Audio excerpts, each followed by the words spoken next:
Welcome to another episode of Practicing with Purpose for Lawyers Only. I'm your host, Cindy Watson, and today I am really excited to introduce you to Jacqueline Horani. Welcome, Jacqueline.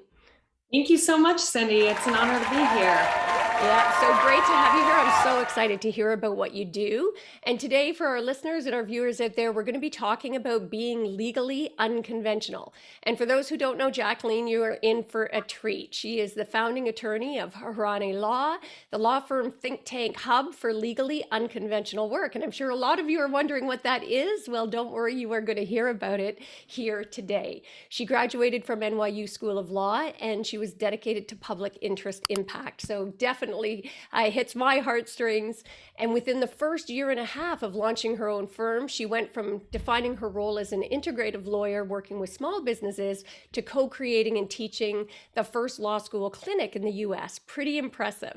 And as a fully virtual integrative lawyer, which we're going to want to hear about as well, Jacqueline builds collaborative teams to work with clients and on legal innovation projects across the US and globally, including Nigeria, I think Spain, Pakistan, Australia, South Africa, the UK, India, and more. And on the think tank end of the firm, if you're wondering what kind of stuff we're talking about there, she's currently developing an app to test out a sliding scale fee tool that she's built that'll help other practitioners offer those sliding scales in their own firms to help increase client access to affordable legal services. And I can't wait to hear about all of this. I know in my For Lawyers Only room and Clubhouse, it's an issue that keeps coming up about that billable hour target that A, causes stress for lawyers, and B, is not really great for most clients either. So Jacqueline, without further ado, tell us a bit about yourself, who you are and what made you want to pursue a career as an attorney. Sure. Thank you so much, Cindy. You totally captured like everything that's going on in my work right now. And it's so much fun. I actually had no intention of becoming a lawyer. I grew up, both my parents were entrepreneurs, and I was always tagged as the business one in the family. And I had gone to school and studied philosophy, went back and forth between business management and organizational design and psychology and sociology. And then I decided after practice that I would launch my own vintage store. And so I had a business partner back in my home state of Nebraska. We opened up a vintage store selling clothes and furniture and goods online and in person. And it was a phenomenal time. And after a year or so of setting that up, we were very, very close friends, but we really started to run into some tension points. Okay. And there was a lack of alignment in expectations and vision, even though we thought we clearly knew what we wanted to do. And so I started thinking more about my broader career and what I wanted to do in the world. I knew I always wanted to continue my education. And I had a professor, my sociology professor, who actually referred me to go to law school. And I said, I don't know about that, but I took the LSAT. And I actually enjoyed studying for the LSAT and ended up taking me on this path. And that's how, when I decided to launch my own practice, those experiences from working with my partner and working in the vintage store really came to the forefront of how we never spoke to an attorney. We were so scared of how much that was going to cost us. We just put blinders on and we're like, we'll just figure it out without anybody. And we really didn't have any guidance on how to make sure we were aligned and really clear on what we wanted to do and what we wanted to accomplish. And that's when I started my practice. I wanted to help address that and give greater access to justice for small business owners. Oh my gosh, I so love that. What an interesting backstory. And you're not alone about the partnership. And I'm embarrassed to say, after many years practicing as a lawyer, I ended up doing a partnership with an old friend of mine who was a lawyer who'd moved out west and came back and didn't get a lawyer. And it was like, this is going to be great. It's going to be easy. And oh my gosh, it was an absolute disaster. All of those things you don't think of, we should know better. So I get it. And Nebraska, one of my favorite Bruce Springsteen albums. So I love that you've got a background in Nebraska. That's so cool. So given that you sort of fell into this, and you're probably one of the very few people in the minority who loved studying for the LSATs, I must say, that is definitely an interesting twist. I'd be really interested to hear how you define success and what's one thing, obviously, you've been really successful, Jacqueline. So, what's one thing that you would attribute your success to? Yeah, privilege is the first thing that comes to mind. A lot of my work is really focusing now on looking at where we have examples of oppression and exploitation, and where we have access, who has that access, and why. So I've been taking a deeper look, and I'm always very honest, whether with my students who I'm teaching and talking about career paths. I had a lot of stability, financial support, opportunities that were given to me because of my privilege and because of connections I had or was able to make. But for me, how I define success is really about alignment with my inner moral compass, my ethics, Mm, and pursuing the things that are aligned with what I value and what I feel is important in life. yes. So when I quit my job at Legal Aid, that was for me a huge moment of success. That was a huge achievement Yeah. because I could not continue to do that work in a way that I felt was ethical and just. Yeah, that is so beautiful. And kudos to you. I love that you acknowledge that privilege piece. And I don't know if you know, but I've practiced social justice law for over 30 years. So that's why in my opening I said this is near and dear to my heart. I love that Wonderful. background. Yeah. And I love your definition of success, Jacqueline, as well, because and I'd be interested in your thoughts. For me, one of the things that really prompted me to start, I do a lot of work out there teaching people how to reframe negotiation and how to reframe how we look at the practice of law. Because I think for so long we've defined success as a society, certainly in Western culture, based on a very competitive, more sort of masculine, dare I say it, model. Do you feel like, A, was that your experience, I think, in law at first? And B, do you feel that there's a shift and an opening now, particularly since COVID? Would be interested in your Oh, thoughts on that. absolutely. Absolutely, Cindy. I completely agree. My experience in law school, I did a different internship or research project every semester, as well as the summers, because I knew connections are important and you need to have some sort of pathway for what you're going to end up doing out of law school. And I was very nervous. I wasn't going to find a job after law school.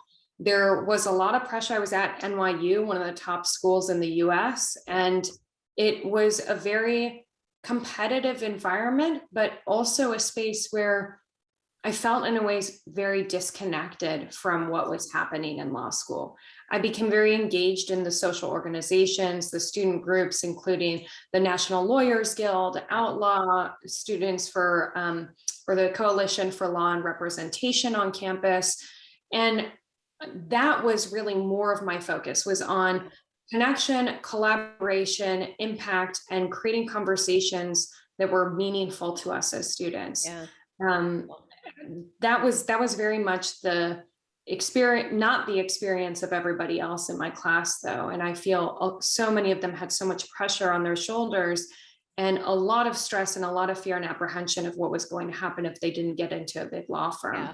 Yeah. Because I was dedicated to public interest, I knew I was never going to take one of those jobs. And I actually avoided all of the free dinners and things because I did not want to get sucked into it. Yeah, I love that. And I think you've really just dropped a golden gem there because so often, I think both in law school and in the practice of law, there's all of this pressure about the competition and what and that definition of success that people buy into the myth that I don't have time to do this other social stuff. I don't have time to do some of those projects that I love. And in fact, those are the very things that save you. They are the very things that are the saving grace and help you to maintain that perspective and passion. And was that your experience? It sounds like it. Very much so, very much so. And this is what we talk with our students about constantly in this clinic that you mentioned that Jacqueline Horani and I have co-launched and are co-teaching throughout the past year or so. And this clinic is based on the conscious contracts model, Yeah. which is something that falls within the integrative law movement. And this is all about values-based practice of law, Yeah. emotional well-being, attorney well-being, aligning with your vision and values. And so our students, we've crafted the entire clinic to sort of reprogram their minds and their nervous system to step away from a focus on grades and competition and achievement and success in this traditional perspective, and really tune into self-reflection and attunement and well-being, and really deeply understanding, why are you learning these things? What is the purpose? How is this connecting to the clients we're working with? And have that be the motivating factor. And it's been really interesting pedagogically to see how we have to structure things and how we have to change things to allow space for students to practice and experience school in that way. Oh, so beautiful. What a gorgeous shift, Jacqueline. And congrats to you for doing that. And I'm dating myself here, but I got to say, in law school, when I was going, there was no such thing as social justice programs in law school. Heck, even for labor law, there was no such thing as a labor law program. I had to kind of cobble courses together because I knew that was the direction I wanted to go. So I love that you've got this clinic and you're introducing generations of lawyers to come to this new way of being and practicing. And it's a beautiful lead in for this legally unconventional. First, tell us what it means and where did something like that begin for you? Yeah, so it's a pretty cool background story. So my first year of law school, the spring semester, I went to the Rebellious Lawyers Conference, which was at Yale. And there I met a colleague, and I was telling her how I didn't have a summer internship yet, which everybody else in my class, it felt like, had already had. And I was trying to figure out what to do. And I told her about all these ideas, and she said, "You need to speak to Kim Wright." And I said, "Who?" She said, "Here's her number. Go give her a call when you get back to NYU." And I gave her a call, and I still have this like seared in my memory, the vision of I'm standing in the hallway in between all the classrooms, looking out the window, thinking I'm going to have a quick like call with this very busy person who's somehow going to be able to connect me to something, or maybe listen and be like, "Okay, I'll email you, get back to you." Yep. I end up standing there for 2 hours on this Wow. one phone call about what's important to me, what do I care about in life, what do I find interesting, and we end up designing my own internship researching Wow. intentional communities on the Eastern US. And I was studying the conflict resolution models, decision making, organizational structure of how people come together in these groups in a more conscious, intentional way, and how do they navigate and negotiate through the difficulties that occur there. And for that project, I had started a blog and I needed to name it. And I went through many iterations, and that's where Legally Unconventional emerged. Because at the time, it's so funny, I meet people all the time now who have connections to intentional communities or have Yeah. researched them. But at the time, even just, whatever this was, 6, 8, 10 years ago, I can't even remember Yeah. now. It was I COVID. lose track of How much time. time has passed? But at the time, it was like a very, what are you doing? What are intentional communities? Yeah. What is this space? And so that's where I thought, okay, unconventional, like I'm approaching law in an unconventional way. Yeah. I'm doing things that may not be on the norm, or speaking more towards the cutting edge, what things might be emerging. And when I decided to create my own business, I said, you know what, I really resonate with this still. And I think this Yeah. defines everything I'm trying to do, which is deconstructing the norms and the status quo to create something more meaningful. Yeah. Well, I'm so glad you're teaching it as well, because I was going to say we need to replicate you with you. We need more of you out there. And Yeah. I love the background story for it. That's fantastic. And you're really quite the pioneer, frankly, in this area. And I'd love just for fun, that definitely is unconventional. Your approach to law is unconventional, hopefully not for long. But what would you say is one of the most unconventional things about you, Jacqueline? Ooh, yeah. I just want to slip in before I answer that. It'll also give me Sure. more time to think. But the teacher training, as far as replicating me, we are trying constantly in our courses to bring in other lawyers who get trained first in mentoring the students and get exposure to the course, and then get trained to teach. They co-teach with Wow. us, and then launch the course and clinic, hopefully at other schools, or we Yeah. help them to develop syllabi and programs if they want to take it on a different track, because this is so important about the paradigm shift. Yeah. I So don't know. great.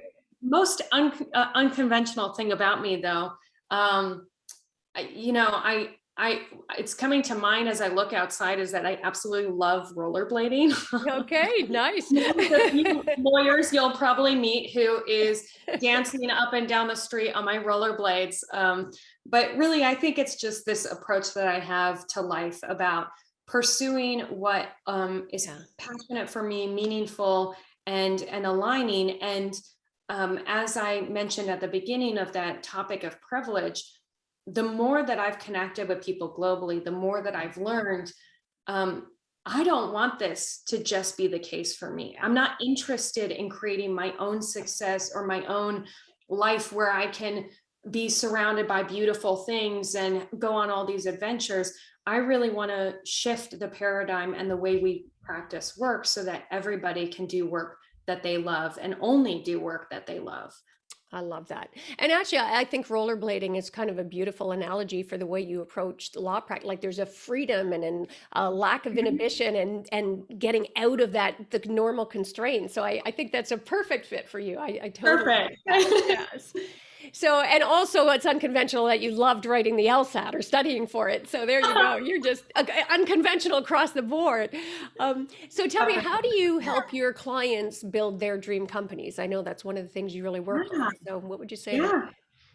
Well, I am really just such a big advocate of this conscious contracts approach. This Yeah. is a trademark process developed by Alala Alvarez, formerly known as Linda Alvarez, and J. Kim Wright. And it is about shifting our view of contracts and the way we make agreements Yeah. from terms and negotiating those terms to discovering alignment first and talking Mhm. about values and focusing on a process of conversations that happen and then creating a document afterwards rather than diving straight in and the goal is creating this document. Yeah. um, it has really transformed the experience I have with clients. And it's so fun because even when I'm dealing with solopreneurs, right, there's not somebody on the other side we're negotiating with.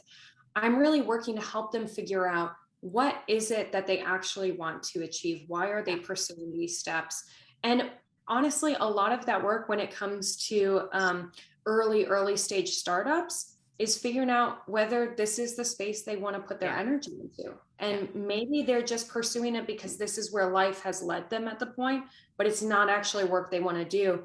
And then we shift and align towards what they actually want to do and can create this guiding vision of we call it in the conscious contracts process a touchstone, which they use to make decisions as they grow. Yes. So, am I going to take on this business partner? Am I going to hire this employee or use this vendor? You look at, okay, where's my touchstone? Okay, these are my values. This is my vision. This is what's really important to me. This is what's going to guide me. Does this choice align or does Yeah. this take me further away? Yeah. And I think that's like the biggest transformation shift that really makes this work incredible. Yeah, I so love that approach. And again, I don't know if you know, but I created a program called The Art of Feminine Negotiation, and it's not gender based. The idea is that for so long, as we were talking about under definition of success, we define success in negotiations or saw negotiation process as this win or lose proposition, right? This very competitive model where the person who talked the loudest and the longest wins. And I look back over my career, and I was guilty of it at the beginning of my career, to be honest, Jacqueline. And then I had that epiphany and thought, my gosh, the thing that makes the most effective negotiators is collaboration, being able to bring rapport and empathy and flexibility and trust building to the table, none of which we almost reduce and stifle those qualities because we see them as counterintuitive to what we've been led to believe successful negotiation is about. So I'd love you to go a little deeper about, how you see the art of negotiation, how we apply it in law and how we apply it in life. That more interest-based approach, it Yeah, sounds like you yeah. take. I'm looking for a book I have here at the side of my desk. I reference often in our negotiations clinic. It's by Chris Voss, Never Split the Yeah, Difference. And it is such an excellent example of how much the paradigm is shifting in negotiation techniques and teaching and trainings. because this is someone who's a hostage negotiator, right? Very like masculine energy, very aggressive, assertive, adversarial is what we might think. Yeah. And throughout this book, we use an excerpt from here to show the students how much this aligns with what we're talking about when coming from, exactly as you said, collaboration focus, understanding each other, authentic listening and engagement, empathy, and really coming at it from the values and what each party is actually trying to achieve. And I've like highlighted excerpt from it of how, wow, I can't believe this person who is in a totally different framework than I would think I would relate to is talking about the importance of empathy and how this is one of the key factors of how he negotiates. So I absolutely think that's so important. And it's funny that we see that. I mean, I'm glad it came out and sort of rocked the world again. At the time, I was in the middle of writing my Art of Feminine Negotiation book, and I was like, darn it, I should have got out of the gate faster. But it's interesting because everybody acts like this is a new concept, even when I talk about it. And yet, when you think like, Roger Fisher, the getting to yes was decades ago, sort of advocating for that same style. And somewhere along the way, it got lost or buried a little bit. We lost our way, maybe. I don't know. Now, I'd promised at the beginning that we would have you describe, because I'm really interested to hear, and I'm sure our listeners are as well, about this app that you're developing on this sliding scale fee. Tell us a little bit about the app, and how you think it can change law for the better. Absolutely, Cindy. I'm so excited about this. When I started my practice, one of the things I used to define myself as a public interest law firm is that I offered my services on a sliding fee scale. So all of my clients who come to me, they can either choose to pay full rate fees or they fill out an application and I place them on this sliding scale. Amazing. I knew that I wanted to avoid unconscious bias and I wanted to have consistency in the way that I charged fees. And so I ended up designing this structure, which was really reminiscent of my legal aid days or anybody else who's worked at a pro bono agency. Is you have a threshold. If you're become below this income and this household size, and you fall in the chart and see, and it updates every year, okay, this person's eligible for free legal services. The problem is we only have that to qualify for free legal services. After that, you're immediately paying full rate services, and there's nothing to really bridge the gap. And so what I decided to do was I wanted to study and test out, I'm using this works for me, but does this work for other law firms? And so we've created a website and we're going to be launching soon. And it has a way to plug in either your full rate fee or your minimum fee, whatever you want to choose. You can put both in or you can play with the numbers. And then it automatically calculates as soon as you put the state that your client is in, and it shows you the entire spreadsheet and shows you what the scale would be. So you can use this for hourly billing, but you can also use it for flat fee billing and everything else. And I really want to gather at least 100 law firms across the US to test this out and give us feedback, because I do think this is something that will help people to not only increase access to justice and bring more services to more people, but when you think of it from an economical standpoint, why do I want to participate in this? Isn't this going to reduce my profits or reduce my revenue? For solopreneurs, small law firms, and especially female lawyer entrepreneurs, I think this is a practice that allows us to charge higher fees, valuing our work. Because those of us who come at this from empathy and care about the world are constantly negotiating against ourselves to reduce our fees and to accommodate our client situations. So if you are comfortable being paid $100 an hour, which is in New York an extremely reduced rate compared to the average of $400 to $600 an hour, if you are willing to accept that, then if that's your minimum, then for every client you want to help out, great, take them and put them at $100 an hour. But now let's calculate, what is your expertise actually worth? What are you actually providing people so that you're not constantly undercutting? And I think this is going to increase the revenue for a lot of people because you have an objective standard that you're using, you just say, this is my fee. And you can adjust the scale as you want. So for example, if a client is making 100,000 or 300,000, you might be totally fine charging that person $500 an hour if you've had several years of Yeah. practice.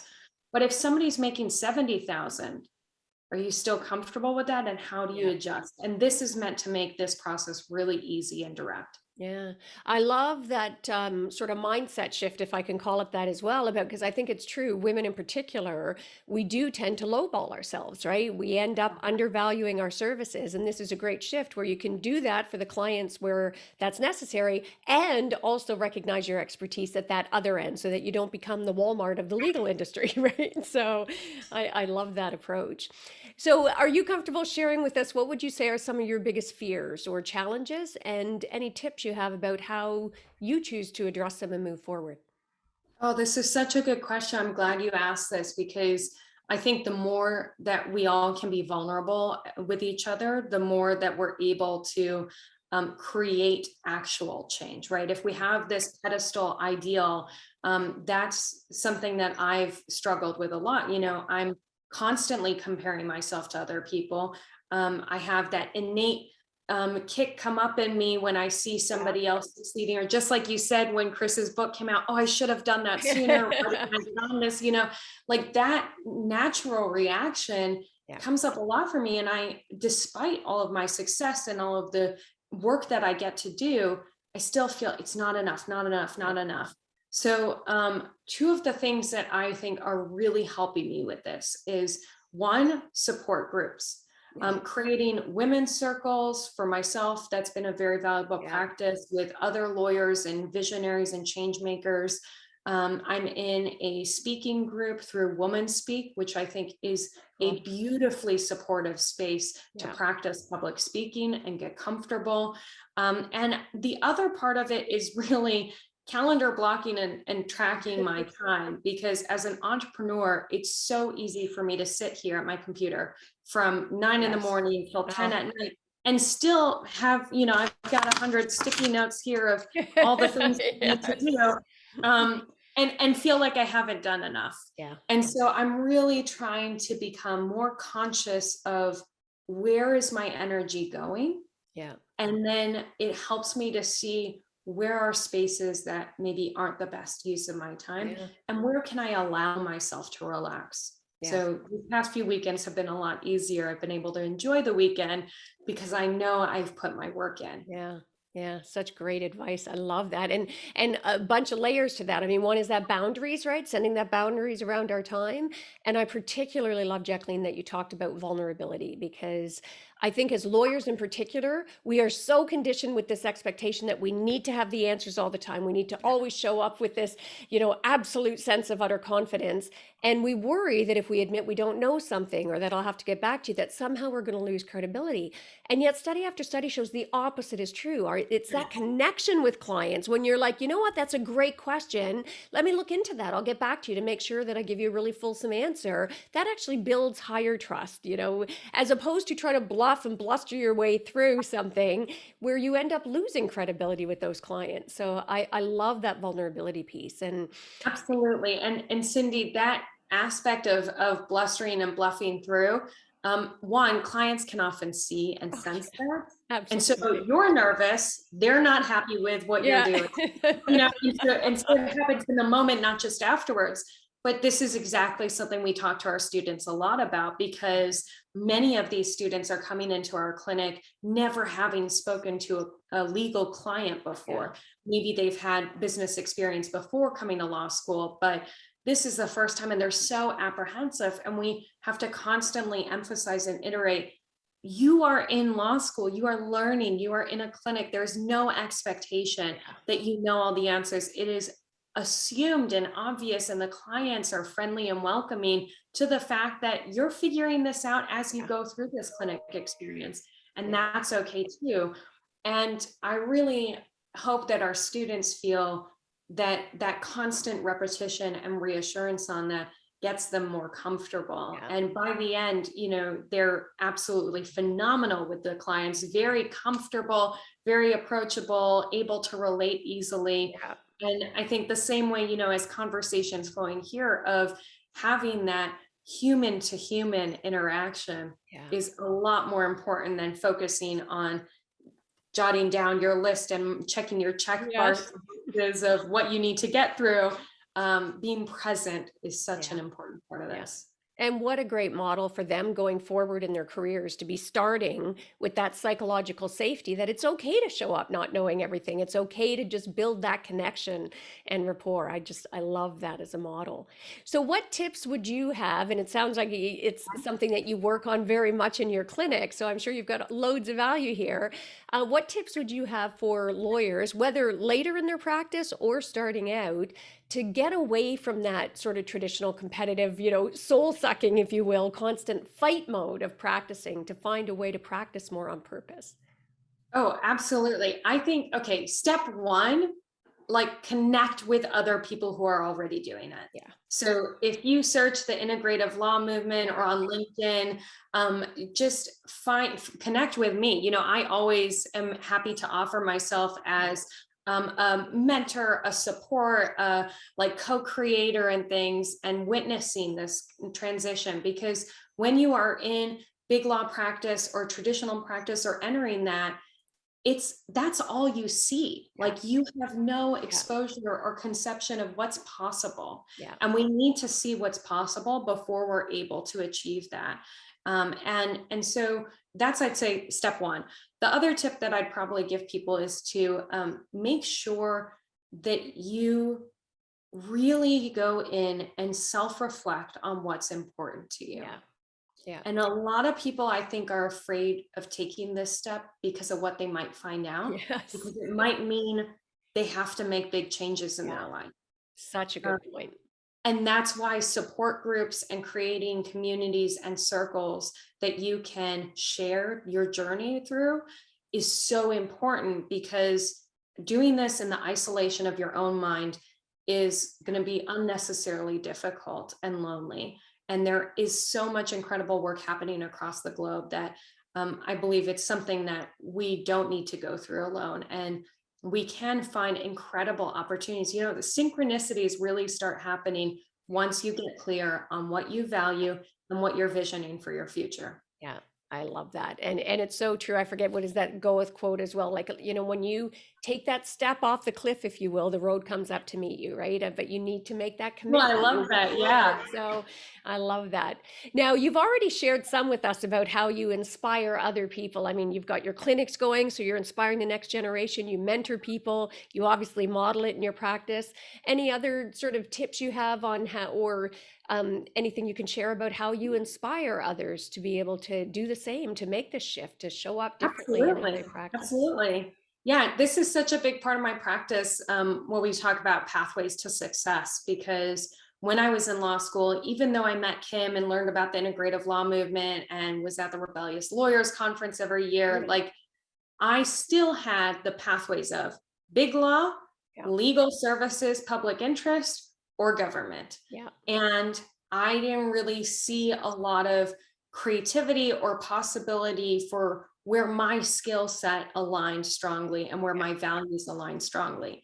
And so, even though there were all of these lawyers practicing in doing incredible work on earth jurisprudence, in conscious contracts, and many other fields and areas of law, there wasn't really a way for me to access that. It was kind of Yeah. like, okay, go get a bunch of experience and then you can leave and practice. Yeah. And so one of my main goals is, how do we create pathways of success so that students during law school and right after graduation have an opportunity to get jobs, internships, and paid work, right? Valuing work.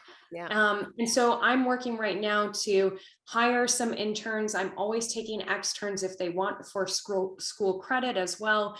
And really looking into global hiring as well, because this isn't a US or Canada or UK Yeah. issue. This is something that there are brilliant minds Yeah. all around the world. And that is where a lot of my work in different parts of the world are happening, is discovering so many incredible people who just don't have access Yeah. to justice, access to opportunities. access to paid work that provides for their safety, security, and Yeah. stability. Yeah. And so that's another research project we're exploring is, okay, well, how do you go from 0 to 1 employees? Yeah. How do you bring on interns? How do you pay them? How do you hire internationally in a equitable and fair way? Yeah. And I'm hoping that as I answer these questions, I'm able to share them and help others to create more of these pathways. Oh, so beautiful. And I love that you really touched on that about all these brilliant minds out there who are not only not getting recognized, but some of them are getting shut out of the practice because they don't fit that traditional model, and so much value. So, and even the LSAT, as much as I tease you about loving the prep for it, the LSAT tests for one particular aspect, but I think there's some and I mean, I did well on the LSAT. I was good at studying and regurgitating, but I see so many brilliant minds out there who I think would be exceptional lawyers, but they wouldn't fit into the boxes that currently lead that path. So I love that Same recognition. with the bar exam, right? Yes. Um, the skills that are being tested, the Yes. subjects. I mean, the entire law school system right now, I'd really be interested to see this shift in the next 10 Yeah. years of let us have more flexibility in people Yeah. choosing what they want to study, because Yeah. the bar exam and law school, that Oh, core curriculum was yeah. set up for a system where we were hanging up a shingle Yeah. and doing general practice, whatever walked in the door. And so you Yeah. needed to know a little bit about criminal law, a little bit Yeah. about trust and estates, a little bit about contracts. And that's not the world that we live in Yeah. anymore. Yeah. And we have such a digitally, globally connected way of practice open to us that this doesn't fit anymore. It's Yeah. outdated. Yeah. So Well, I and you've hope. hit on a great point about the bar exams. Like, my gosh, they're so, and not even so much general practice anymore, as I think a very strong business focus. So, I mean, the bar exams really aren't reflective of people who have a passion for social justice law or making a difference in the world, right? Yes. So, Yeah. that definitely something that needs to be redressed. And then they end up struggling. People who could be brilliant game changers in the social justice movement who struggle getting through the bar exams in terms of this very business focused approach to the law, which they almost certainly hate and have no desire to ever practice. So, great observation on that. What's something that you know now that you wish you knew when you first started, and how would that have helped you? Oh, this is a good one. Do we have at least 5 more minutes? um, okay, here, this goes back to privilege, finances, Yeah, choices.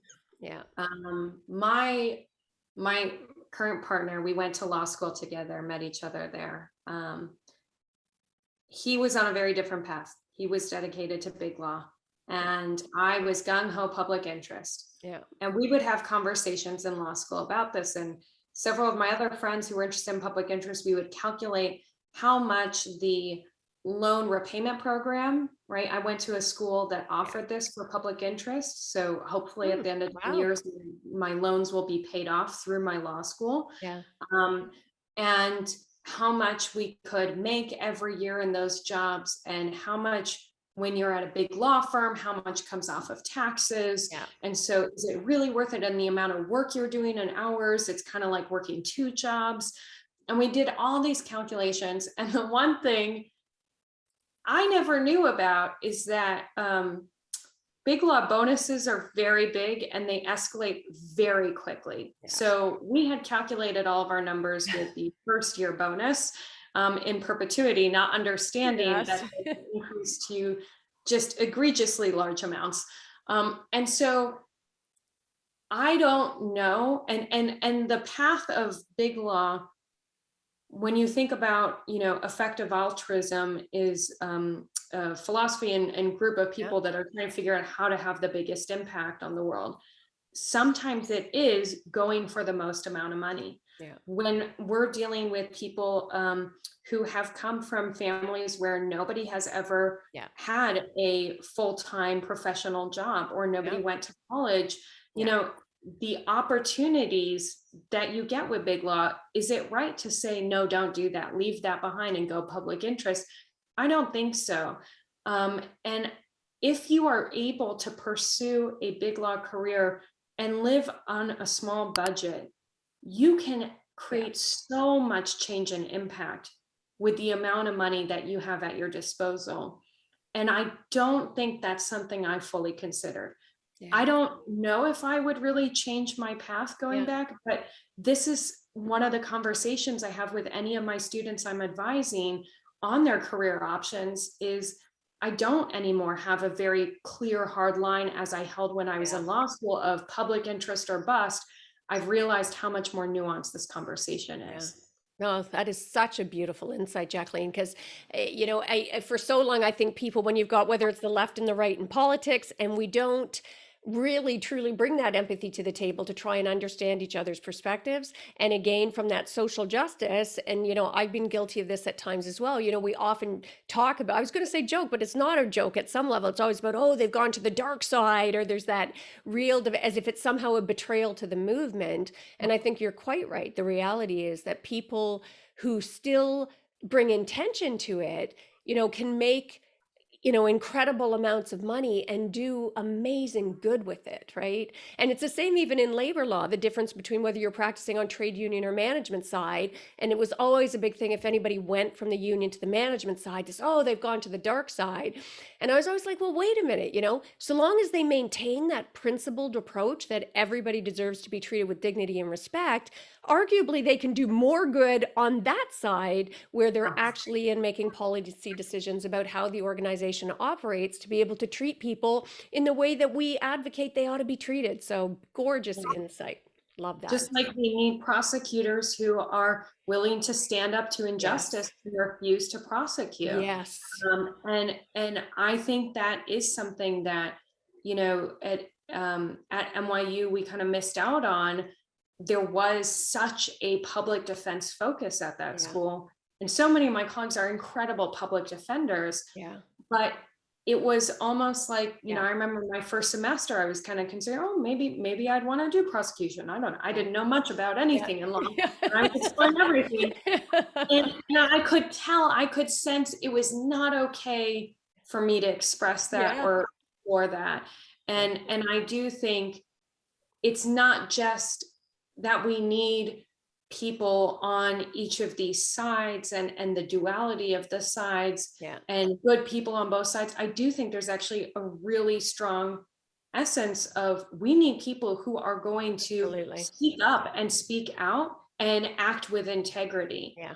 And Within the system, right? yes, Yes, absolutely. I love that. I think it's such an important, and it's interesting because it ties back to what we were talking about earlier about negotiation. It's one of the things I really advocate in terms of the art of negotiation. When we come with those polarized views and that blinders on about the rightness of our position, we miss such gorgeous opportunities to be able to actually come up with more creative outcomes and have better relationships and longer lasting agreements when we truly seek to not only understand, but what are the ways we can meet the needs on the other side, and coming from that more balanced approach, right? As opposed to everything being these polarized interests, which we're really seeing in the US a lot over the last number of years. It's been quite concerning, frankly. So I love yeah, that. we definitely talk about this in conscious contracts. I speak of it as a we space that we're Yeah, creating. beautiful. And when we enter into that, I ask the parties to set aside what they think this agreement is going to look like, or what they think the terms are going to be. And if we truly let go of that and just have a conversation about our values, our skills, our needs, our Yeah, resources, I have seen beautiful things emerge that no one thought was on the yes, table. absolutely. And that's been phenomenal. And I think that works so well in these interpersonal relationships and as Yep. well in our business agreements. I do think we are facing a lot of difficulty, not only in the US, but with the spread of disinformation Yes. and the difficulty of discovering what is objectively Yeah. factually true. Yeah. And that is a whole like new angle that I Yeah. think is making everything more difficult, and it's making it very difficult to apply our traditional norms of Yeah. negotiation or politics or empathy in conversations, because we really need to be grounded in the same framework Yeah. to be able to have a Yeah. conversation. And particularly with computer algorithms and social media algorithms now that feed people what they're already, that, that confirmation bias, everything they're getting feeds a bias that they already hold. And I Yeah. love that we space, because I often advocate and have found through practice, if I come thinking I want X and you come thinking you want Y, under the traditional model, we're going to compete. Either one of us gets X, the other gets Y, or we split the baby, or there's somewhere in between. But when you truly come from that we space, from that more collaborative approach, it sparks a creativity and a psychological safety for discussion, where you come up with outcomes that are better that for both of us than either of us could ever have anticipated. Yes, It's such a beautiful exactly. space. So I love that. Well, this has been a fabulous discussion. I'm going to have you back for follow-up, and do make sure as your app goes along as well, keep me in the loop. I'll make sure to update the show notes so that people can find it and find more information, maybe be some of your beta testers, whatever it is you're looking for. Be sure to let us know and we'll update. And I normally end, and not to blindside you, but by always asking, what is one of the greatest mindset shifts that you've ever had in your life? And it can be about law, it can be something completely unconnected. Ah, yeah. This is actually really cool, because when we teach our classes and teach conscious contracts, we always talk about the paradigm shift. And Ah, we use these images. I'm sure a lot of you have seen this, where it's two images in one. So you might have an old woman and a young woman. And if you yes. look at it different ways, you'll notice it. Yeah. And there's some of them that we use where you actually have to tilt your head to be able to see the Yeah. different image.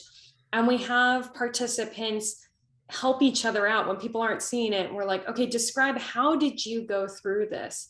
Yeah. And all of that to me connects to the idea that we need to look at things in a new way. And there's so much more possible, and there's so much beyond what we thought was there originally. And that collaborative, co-creative aspect is so important to it.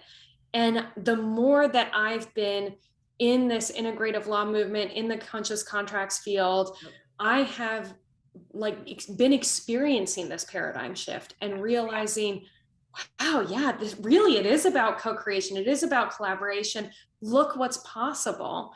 I think that's the biggest paradigm shift I've experienced, that really got me out of the mindset that I used to have in law school of, these are the options, these are the paths.